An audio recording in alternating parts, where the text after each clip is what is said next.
دنباش أصدقائي، اليوم رح نتعلم بعض المترادفات الكردية. طبعا المترادفة هي الكلمة اللي بتشارك المعنى مع كلمة تانية. على سبيل المثال خويا، ديار، برجاف، أشكرا أو آشيكار.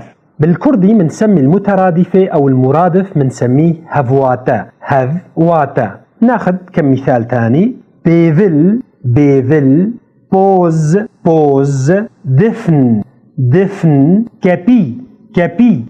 أو مثال آخر: نو، نا، نا، نا، نخير، نخير. مثال تاني: قهرمان، قهرمان، لهنج، لهنج، أجيد، أجيد، ميرخاس، ميرخاس. على سبيل المثال كاواي هسنكار، كاواي هسنكار، ميرخاسكي كردبو. أو ديارة ماندي، ديارة ماندي،